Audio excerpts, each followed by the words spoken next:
Alors, dans cette vidéo, on va aborder la cinématique des points matériels, particulièrement la cinématique dans un référentiel galiléen dans le système des coordonnées cylindriques. Voilà. Donc, comment exprimer la position, la vitesse et l'accélération dans le système de coordonnées cylindriques. Voilà un point matériel effectuant par exemple un mouvement qui admet un rayon symétrie cylindrique. Donc en coordonnées cylindriques, comme nous avons déjà vu, la position des points M est repérée par ρ de t, phi de t et z de t, tel que ρ de t, voilà ρ de t, voilà phi de t, et bien sûr, voilà z de t, comme nous avons vu. D'accord? Donc, avec ρ qui est égal à OM, ρ est égal à OM, plutôt. D'accord? Donc, c'est le rayon polaire tel que ρ, bien sûr, il va varier de 0 jusqu'à plus l'infini. Et phi de t, bien sûr, c'est l'angle compris entre OX et OM. Il appelé bien sûr l'angle polaire. L'angle polaire tel que phi, bien sûr, il va varier de 0 jusqu'à 2π. Phi va varier de 0 jusqu'à 2π. Z, qui est la cote, qui est égale à petite m, qui est la cote, tel que z, bien sûr, va varier bien sûr de moins l'infini jusqu'à plus l'infini. Quelle est l'expression de vecteur position dans la base polaire, ou bien dans ce système de coordonnées cylindriques, ou bien dans la base cylindrique?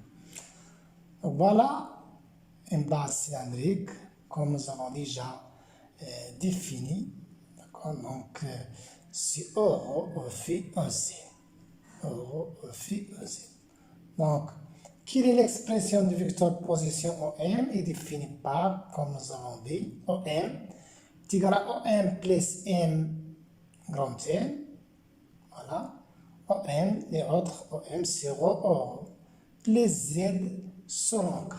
Avec ρ, c'est le vecteur unitaire qui est égal à OM sur le modèle. Voilà. ρ est égal à vecteur OM sur le modèle OM. Maintenant, l'expression de la vitesse n'est autre que la dérivée de OM sur dt. Donc, OM c'est ρ plus zk, la dérivée par rapport au temps, et elle donne ces expressions, ces termes-là. Donc, la première, c'est d ρ sur dt selon ρ, plus ρ d ρ sur dt, plus dz sur dt selon k, plus z dk sur dt, comme nous avons vu. Bien sûr, k, comme j'ai dit, c'est le même cas que dans le cas du système de coordonnées cartésien. Donc, il est fixe et la dérivée par rapport au temps est égale à 0. Il suffit de déterminer d ρ sur dt, bien sûr, et pour trouver l'expression de la vitesse. Donc, l'expression de la vitesse, c'est ρ point ρ plus ρ. Donc, d ρ sur dt, c'est quoi?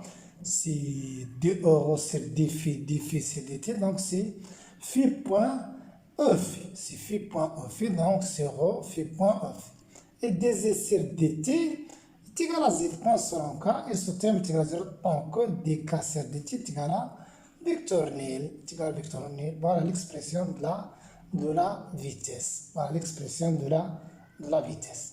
Avec la première composante selon ρ est appelée bien sûr comme dans le cas du système de coordonnées polaires, c'est le vecteur vitesse radiale du point M.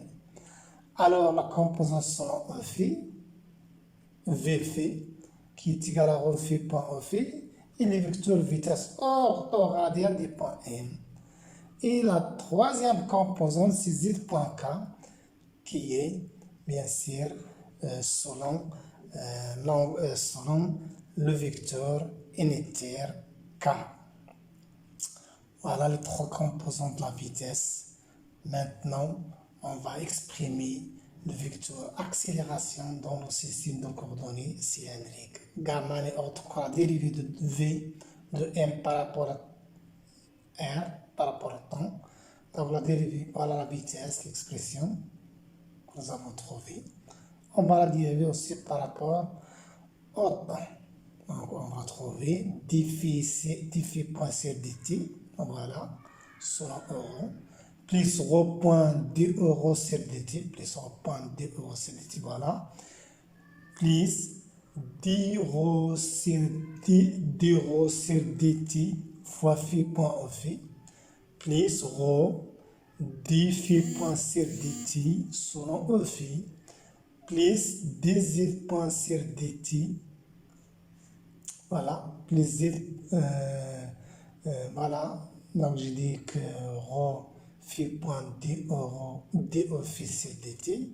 La dernière, c'est dz point sur dt, selon k, la dérivée de k est égale à 0. Donc, je peux rassembler et remplacer les expressions de d euro sur dt, d phi sur dt par ces expressions que nous avons trouvées. Donc, qu'est-ce que je trouve? Je trouve finalement l'expression de gamma accélération.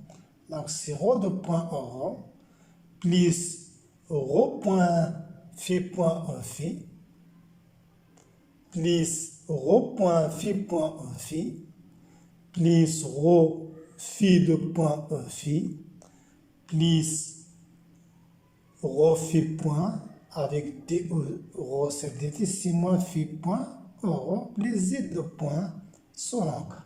Je rassemble les termes selon les composantes ou selon les vecteurs euro ou phi z. Je trouve l'expression de gamma dans la base cylindrique. Dans la base cylindrique, voilà la composante. Si les deux composantes, bien sûr, c'est les mêmes que les composantes qu'on a trouvées dans le système de coordonnées polaires, il reste seulement à ajouter z de point selon, bien sûr, selon l'axe de z, selon k. D'accord? Alors maintenant, la composante selon euro est appelée accélération radiale des points M. C'est la même. Est la même que dans le cas du système polaire. Et gamma phi, qui est égal à la composante selon E phi, est appelée l'accélération orthoradiale des points M. Et la composante de gamma selon z, c'est z de point selon k. C'est très simple. C'est la même chose, seulement ici, on ajoute le terme selon k tant que le mouvement est effectif dans toutes à trois directions. Donc, le modèle de vecteur accélération n'est autre que racine carrée de ce terme au carré, plus ce terme au carré, plus z de point au carré. Voilà, gamma est égal à racine carrée de cette expression-ci. Maintenant, en exprimant la vitesse et l'accélération dans EGK. Donc, bien sûr, déjà, on a l'expression de la vitesse qui tire à la rho point euro plus rho phi point e phi plus z point k. Et je remplace, j'exprime euro dans la base cartésienne. À quoi est égal à euro sur cosinus de phi selon i plus sinus de phi selon g. D'accord? Donc, et E phi c'est quoi? E phi c'est quoi? Bien sûr, d'après cette figure et d'après ce que nous avons déjà vu. Donc, E phi, à quoi est égal? C'est moins E phi. Voilà, E phi. C'est moins sinus de phi. C'est moins sinus de phi selon i. Donc, il est orienté dans le sens opposé de i. Plus cosinus de phi selon g. K, c'est la même. Et je la remplace ici dans l'expression de la vitesse. Pour trouver l'expression de la vitesse dans la base et GK. Voilà l'expression de la base V de M de R dans la base I, J, K en remplaçant euro, phi, K dans cette expression-ci. Voilà. Maintenant, de la même pour l'accélération, on obtient gamma m de r égale ces composantes-ci selon I, selon J et selon K, bien sûr, de la même manière en remplaçant euro et phi par ces expressions dans la base cartésienne, dans l'expression de l'accélération que nous avons trouvée dans précédemment. Voilà en gros comment calculer bien sûr différentes ou comment calculer différentes composantes de vecteur position, vitesse et accélération dans le système de coordonnées cylindriques. Ok, donc à très bientôt.